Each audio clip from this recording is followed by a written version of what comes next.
Welcome to the Soulbound Studios Podcast. I'm your host, Mandi. I'm a certified therapeutic art life coach, and I'm currently in school to become a licensed art therapist one day. Here, we dive deep into the world of creative arts, exploring passions, facing fears, finding inspiration, and pursuing self-development. Whether you're looking to discover a new hobby or turn a beloved pastime into a full-blown passion, this podcast is for you. We're all about empowering women to take charge of their lives and follow their dreams.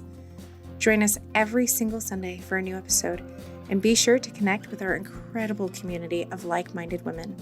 Let's start this creative journey together. Good morning, my friends. Thank you for joining another episode of the Soulbound Studios Podcast. I have a beautiful new friend here with me, and I'm so excited for you guys to meet Jacqueline.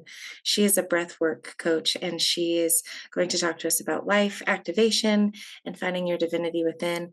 And we've had such a beautiful conversation leading up to this that we had to stop to hit record so you guys could be part of it. So thank you, Jacqueline, for being here. I'm so excited to have you. Thank you so much. I'm so thrilled to be here with you as well. Thank you, Mandi, for inviting me. Yeah, you bet. So tell our listeners what it is that you do. So I am a somatic release breathwork coach. I'm certified through Soma IQ. I am also a transformational life coach, a recovery and resilience mentor.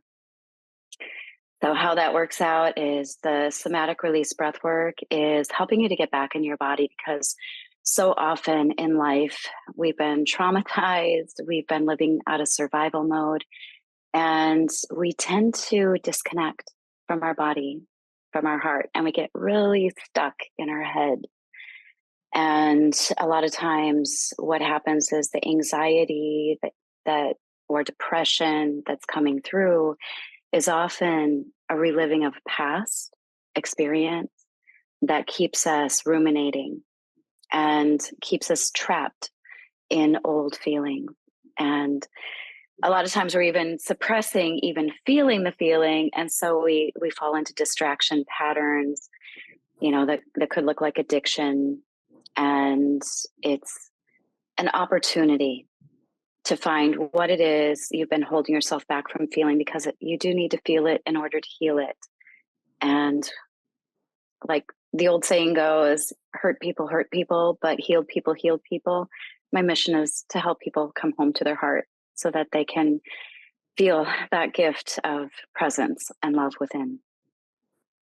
I love this. I'm writing this down because I want to highlight this part. It's you need to feel it in order to heal it. I think that statement is worth repeating over and over again. It could be a mantra. You need to feel it in order to heal it. I'm writing it in my journal. Beautiful. So this is absolutely beautiful. So if someone's feeling stuck and they're they can tell that there's supposed to be something out there bigger for them, and they know they're not quite living in their true self, what do you think their first step is? How do we get started? So your first step is to get honest with yourself. Realize that you do have the courage within you to speak your truth. And sometimes it's just speaking your truth to yourself, getting honest with yourself, and realizing maybe some of the things you've done to hold yourself back. What are the patterns that you fall into that distract you from feeling? And if you know that there's something greater inside of you, a lot of times we'll feel exhausted. We'll feel like we just don't have the energy to move forward, like life just gets so heavy. And it's because you've fallen away from your path. If you're on your path, you're going to be energized.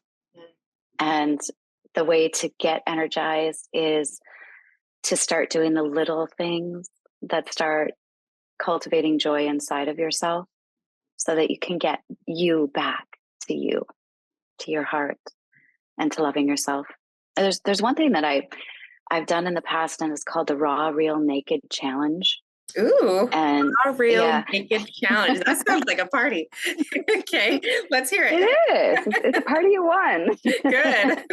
It's getting very intimate with yourself.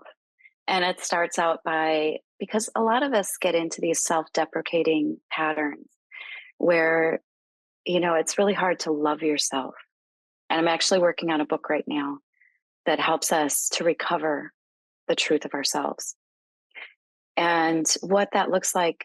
So for me, that journey started with the Raw Real Naked Challenge. And it was getting naked in front of a mirror. And on day one, you start with 1 minute naked in front of the mirror, just looking into your eyes, looking at your body, appreciating your body, because no matter what your body looks like, it is a gift. It is a miracle. It is a miracle every second that your body is breathing, pumping oxygen through your lungs, pumping blood through your heart and through your body. Your body is a miracle. And our words matter, our thoughts matter, and they're creating our reality. So if you are hating on your body, your life, you're going to get more of that back. Mm. So it's a process of learning to love yourself. And they call it the eyes, the windows of the soul. And what you start to experience through the mirror work and through breath work is you start to notice the light coming back through your eyes, that connection to soul, because soul is within you. And so as you start to acknowledge this presence within you, it's like the divinity within you starts to light up. You start to connect deeper, and your interactions become more meaningful. The synchronicities start to come alive, and life begins to get really juicy. I really love that because there's so much vulnerability, like standing naked in front of a mirror. Like I avoid that.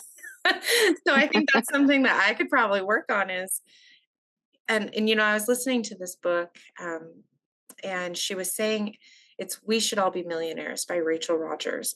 But she was saying like the way you talk to yourself makes a difference in the results that you get.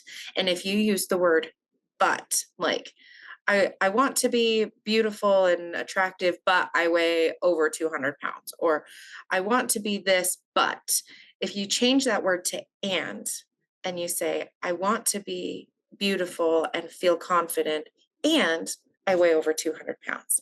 There's this like beauty that you start to accept yourself if you just change that one word. Mm-hmm. And so I've made it a challenge. I just heard that yesterday, but I've made it a challenge to then not use the word but change it to and. Like, I want to have this beautiful, successful business that's based off of passions and helping people. And I'm just at the beginning. It's not a but. I'm just at the beginning. So there's like these things we can do to change the mindset. And I think the what did you call it? Raw, real, naked challenge. Raw, real, naked challenge. I love that. So you start with 1 minute every day, and then you build up. So on day 2, it'd be 2 minutes. On day 3, it'd be 3 minutes. On day 4, it'd be 4 minutes. Day 5, it would be 5 minutes. Day 6, 6. And you can go as long as you want. But to your point about saying I want. So the universe responds to our words and our thoughts. So if you're saying I want, it's basically an invitation for the universe to hear you say, I want a beautiful body. So you'll continue wanting a beautiful body because that's what you've just asked for. Mm-hmm.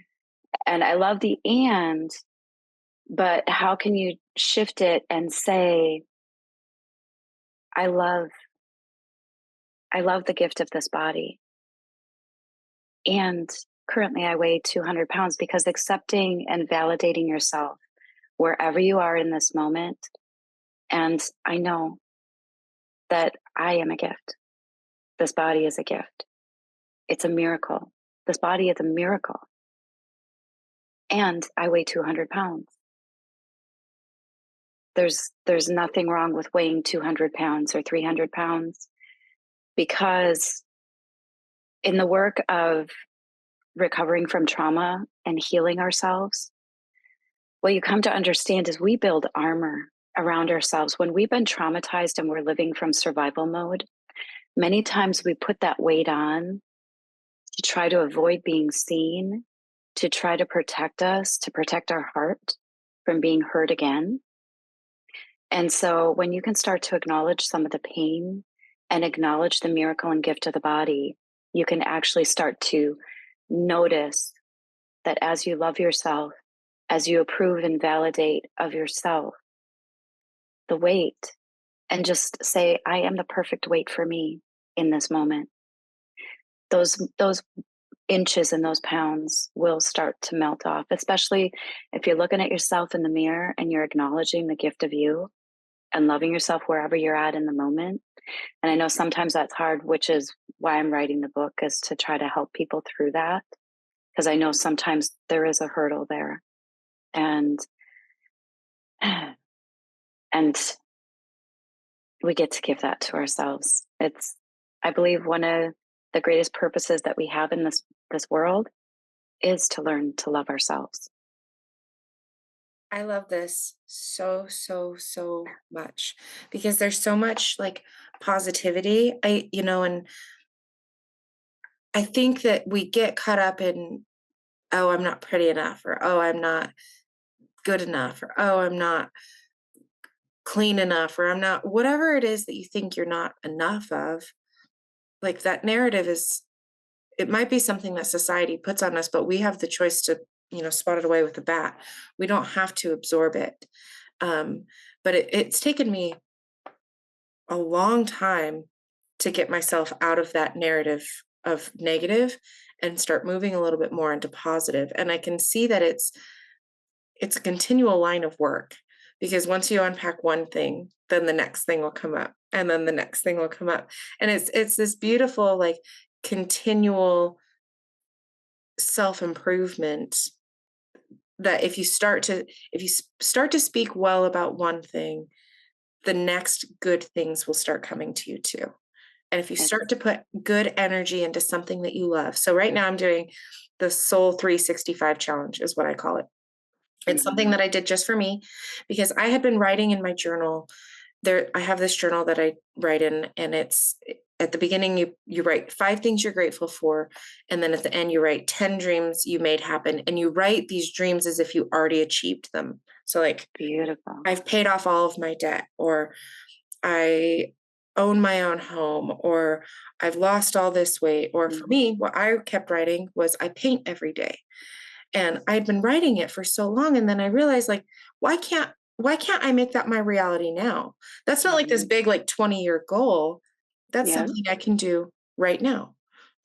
What's stopping me from painting every day? So you start dipping into these things that you enjoy doing every day. And then if you start doing those things you enjoy every day and you bring that good energy into your life and you build your confidence in that, naturally what I have found for me is that things will start to just flow for the next thing. Like now that I'm painting every day, I also want to go to the gym every day.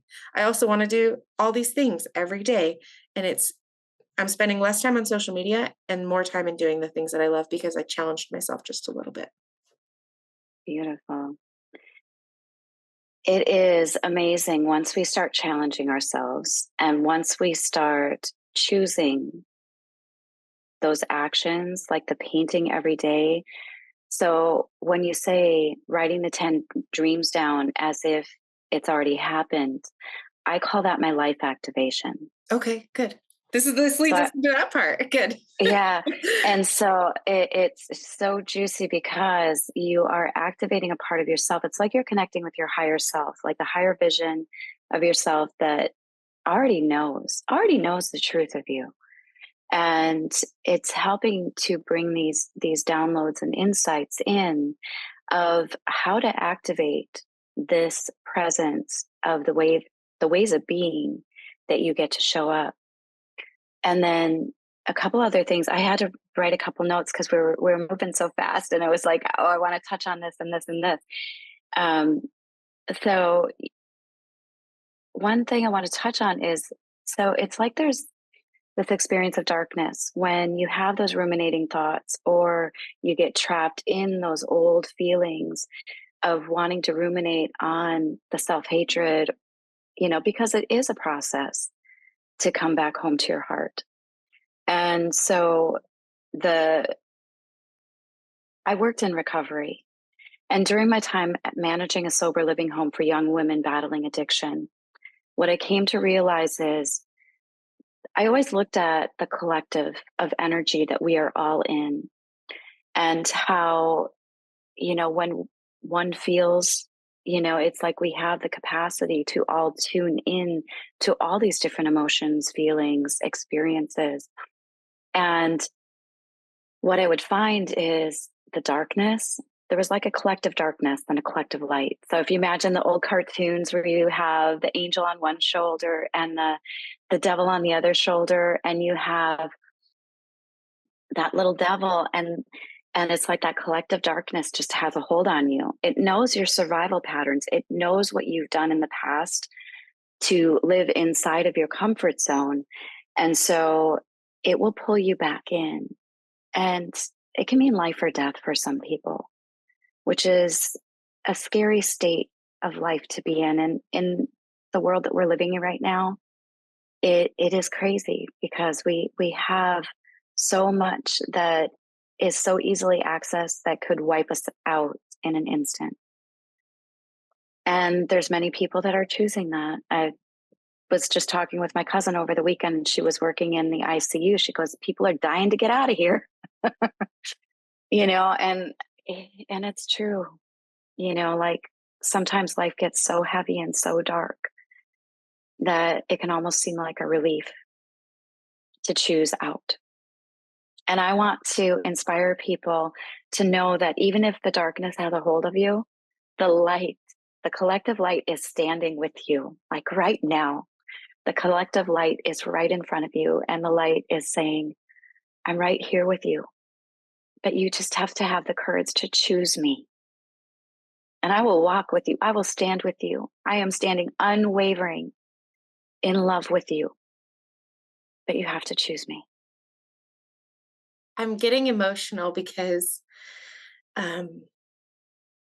so 2016, I was admitted on a suicide watch. And there's a saying that that resonated with me, and it was meant to be for authors, but I changed it to be my own thing. But the statement was, write the book that you wish you'd stumble upon. But for me, that was, create the services that you wished you would have stumbled upon, or do the art that you wished you would have stumbled upon. And when you're saying these things and you're holding space for this lightness, and I'm going to join you in holding that space for that lightness, because I realized in this moment that we're creating the podcast episode right now in this very moment that I wished I would have stumbled upon when I was in darkness in 2016. So thank you for for sharing that, because it hits home, Beautiful. You are home. Yeah. You are home. Home. When we come home here, that's where we create the safety and the stability that is what we build our foundation on. And then from there, wherever you go, I've been a mystical nomad for over 10 years since my divorce.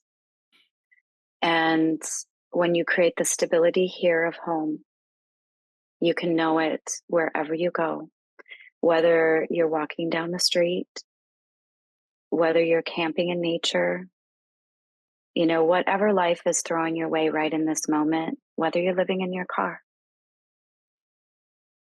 home can be right here. And when you know that here and you find that stability, no one can take that away from you. Don't look for it outside of yourself. We look for love and validation and approval in all the wrong places. We're taught this at a young age, that that's what determines your worth. It's a big fat lie. You determine your worth, and you get to claim it today. I love that. So that kind of leads me into my thought process so I'm also writing a book. It's going to be a long process, but I'm getting there. But it kind of leads me into my next thought process of, when you're in this darkness and you feel this hopelessness, you find this little glimmer of light, right? And it becomes your lifeline. And for me, that was art. Art was my little glimmer of light that I held on to. It became my lifeline. And then I was able to hold on to that for some stability, to be able to just stand. It's okay to stand in the darkness, but you're holding onto this light to be able to take back a little bit of your own power. Can you speak a little bit on that? Because I know you probably have some thoughts on it too. Beautiful. Generating your joy. Find the one thing that lights you up and dive in. For me, breath work has been one of the most powerful modalities. I've been in energy work for over 20 years, and I've certified in many, many modalities. But as a high level empath, this has been the one that's really helped me to reclaim and recover me. Art is such a powerful, it connects us to our being. It connects us to our essence of who we are. And so art is such a powerful way, a powerful mode of finding and rediscovering yourself. And I know we talked a little bit about feeling it to healing it. Art can be such a resource to bring those feelings through and allow us to experience what it is that we have been holding ourselves back from. And if you can do that in a way that brings about this self-discovery and willingness to break through what is holding you back, it can be a superpower of a modality. So I honor you for that journey of picking up your paintbrush or whatever mode of art it is that lights you up. I've got my paints and my paintbrushes right here. Yay! It is one of my loves too, is to find that resource of creativity, because just being in that wonderment of what will this blank canvas be? Your life can be that blank canvas. And tuning into the colors again. Life is a colorful experience, but so often we're living in black and white. What if you bring back this vibrancy that is you, one color at a time? Ooh, I love that. It makes me start thinking of color theory and what each color means. And if there's a specific energy you want to embody, what color does that represent? Like, is like happy and sunshine, is that yellow to you? Or is that a beautiful, soft coral color? Is that, you know what I mean? Like, we get into this like very primary state of colors, like red, yellow, blue, and we forget that there's like not just tertiary colors, but so many exponential colors beyond that, Mm-hmm. that it could be anything we want it to be. Like, what colors make you happy? And what energy does that have? That's so true. And when I think of that, I always gravitated more towards like the purple, the blue, which are like, if you look at the chakra colors, you're looking at this part. So I was highly connected, but the stability of the groundedness of the root chakra, that power center of living from my solar plexus, it's like it is the full range of color. So finding the colors that light you up, but also, what is it that you're resisting? Mm, What are the colors that you're resisting? Because maybe there is something to explore there, and bringing and even the elements. Like, I'm a water baby. I love water. Give me the ocean, give me the hot springs, give me the lakes. Let me walk down a stream, but it's also the rigidity of the rock, of the mountains, of being in the jungle, being like being breathing in the air, breathing in the fire of the sun, like all of the elements that come together. It's like when we gravitate towards just one thing that we're familiar with, it's like, how do we also bring in the diversity and the contrast, mhm. so that we have a full range and view and perspective, where we can be more well-rounded, so that we can build different layers too, and recover different layers of ourselves. Ooh, I really love that because and going back into the color of our being or whatever, like it. So I have this unique ability, and I don't. It sounds hokey to some people, but I really love it. I can see people's energy and color. Like I feel their energy. And I think what it is it's my strong appreciation for color theory and then my understanding for like certain characteristics about people. So like if someone is strong and courageous and like vibrant and that's like their energy, I see like a red, like a dark red maroon, like it's calm but it's strong. And so I see people in these energies and it's funny because there's sometimes I'm like that guy has like a very obnoxious neon green energy. Like, or it's like something like that. Like I've been in situations where I'm like, I can't be around this person because his energy is too obnoxious. And but there's different levels of it. We can sometimes be that obnoxious green color, right? But then we can also sometimes be this very beautiful, calming, peaceful energy too. And it's not always just a end all be all. But anyways, so that's something that I haven't done in a long time. It's something I have to think about. It's not something I can just like when I meet someone, oh, you're blue, like I can't, Mm. I have to like get to know them, get to know their personality and tie a color theory to that personality and merge together a color. It's kind of a cool practice. That sounds amazing.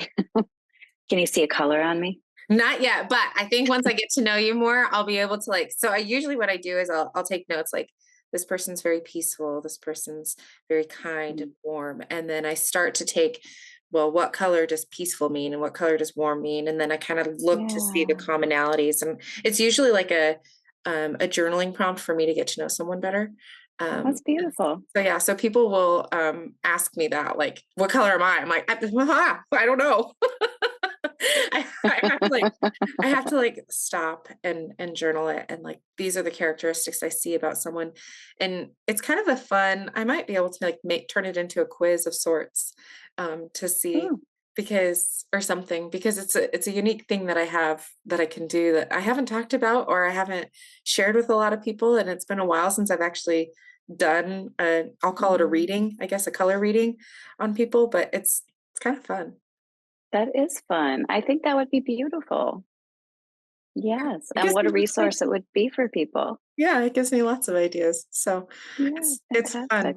Anyways, so okay, so you also do breath work. Let's talk about I that. How do. can how can breath work help us like reconnect to our soul? How can we So, the type of breath work that I do, somatic release breath work, it helps you to get back in your body because so often we're distracted, we're disconnected from our body, and we get intimate with ourselves again. So, what happens is during the first half of a session, it stimulates a stress response in the body. So it's called circular breathing. There is no pause. So it's you're getting into a state of triggering the stress response in your body for a reason. So it allows you to see what it is. What is it that you're holding yourself back from? What is it that you've been holding inside of you? What have you been carrying that's weighing you down from other people's beliefs, other people's limitations? We didn't come here by ourselves. We were born into a family of beliefs. We were born from two people who were born from a set of parents on both sides. So it's looking at the ancestral patterns that we're carrying in our DNA. We've so often we think that the stuff that we're carrying is just ours to deal with, but that's not true. A lot of the stuff that we're dealing with is fallout from patterns that have been bred into our DNA. It's being alive in a collective world where a lot of people are choosing a lot of darkness. It's waking up to realizing you have free will and choice over your life. You have the ability to take agency back, to be the sovereign chooser of your life. to stand unwavering in love for yourself and recover you. So how that looks is during a breathwork session, you can actually see, if you choose to, where are those limitations? Where are they hanging out in your body? Where is the dis-ease forming inside of your body? Is it being congestion within your lungs or within your heart? Is it tightness in your shoulders? Is it a weight and a density that you're feeling, a lump in your stomach? You get tuned into what are you feeling in your body? And then you're choosing to let it go. So then we do some different breath holds. So that's the first half of the session. The second half of the session is regulating your breathing. It's getting back in tune with your heart. What is it that you were born to be in this world? What is your purpose? What is your divine nature? It helps you to connect back in with your soul, with the truth of you. And what do you want to breathe back into your life? Because your breath is your inspiration. Your respiration is how you re-spirit your life.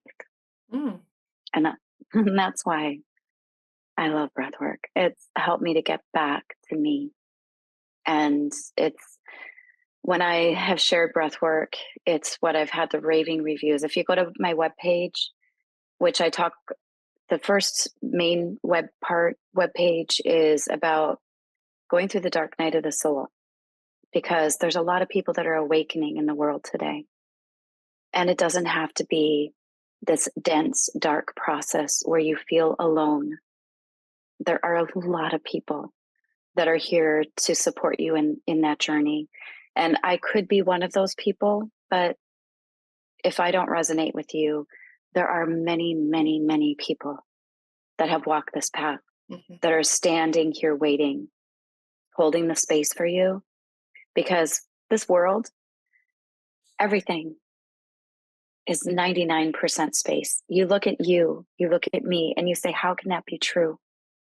And you look at the molecule and the atom, and you realize inside of each one is space.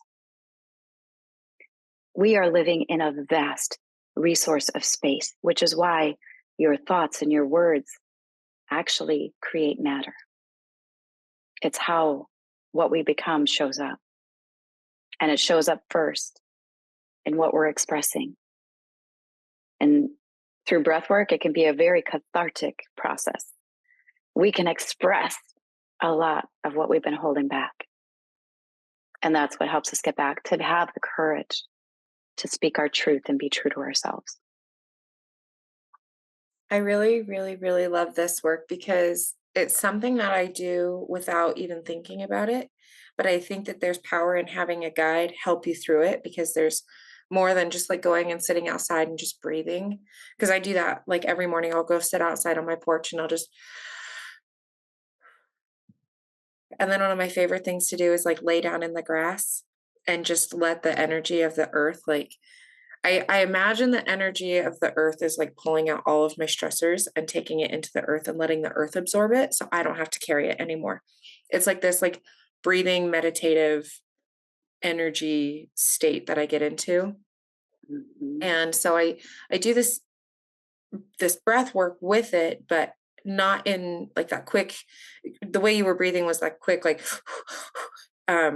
it almost reminds me of an anxiety attack to start with that. It can actually trigger, and what we say is, so, and this can be helpful for anyone that has anxiety or hyperventilates. So you notice that if you've ever had a very stressful anxiety attack where you can't catch your breath and you notice your hands start cramping up, or you start to feel your mouth getting numb, it's called tetany. And what you can do is you consciously slow your breath down so that you can feel it more. And we kind of get caught up in it because we don't want to feel it. Like that's, when you don't have a guide and you're doing that and you're having an anxiety attack, the best thing that you can do is just slow your breath down, feel it more, know that you are in charge, you have your foot on the gas pedal, Your breath is regulated by you. There's some trauma that's being activated. You're caught in a past memory and something that you're trying not to feel. But if you just allow yourself to feel it, whew, you move through it. This is activating a whole bunch of memories for me on like when I was having constant panic attacks and different things like in that phase of my life. And I'm like realizing how far I've come from there. But then I'm also realizing that in my journal yesterday, I wrote like I was just really connected to what I need to be working on. And I wrote that there is probably some unresolved trauma from my postpartum depression that I still need to unpack a little bit. And I think now, 8 years later, I'm in a place where I can mentally handle like unpacking that. And Yeah. so there's a lot of work I think that can be done even when we don't realize it. Like when we think, oh no, I've healed from that. Like I really genuinely thought I had, but I still contain a lot of aches in my hips. And that tells me it's more of like part of the reproductive side, which it would then tell me that's postpartum. And so I'm kind of leaning into where is my body always feeling this achy and this pain, and what could be holding in that space. And so I'm just kind of like leaning into those things a little bit more, paying attention to this like more spiritual type healing, I feel like, because I mean, I've done therapy for years, but nothing like this. And I think that there's a very different energy that comes with it. Beautiful. It's beautiful to acknowledge. I myself went through a couple pretty severe depressions. I was in therapy for about 7 years, a long time ago, when my son was quite young. He's 29 now. So, everybody's journey is so unique. And we kind of have to go through these basic steps of finding what's true for ourselves and finding what's resonant for ourselves, what's helping. I was medicated for many, many years. I've been non-medicated now, for probably 15, so it's it's a journey, but I went the round of the medical route, with therapy, with antidepressant, with all of the painkillers, and for ADD, I was on Adderall. It's like we're not as messed up as we think we are. Hmm. We just are so disconnected from wanting to feel the stuff, and never judge your journey. Like 8 years, really is a blink of an eye. When you look at it, it seems, if you look back, you can almost feel, you can bring yourself right back there. Hmm. Like you can feel it really wasn't that long ago.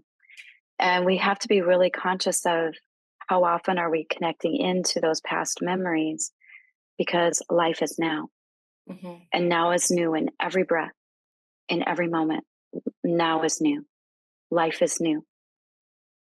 And so when we want to really truly live from a state of owning our sovereignty and agency over our life, it is realizing that, like, one of the things that I love to share with people is that this right now is not that.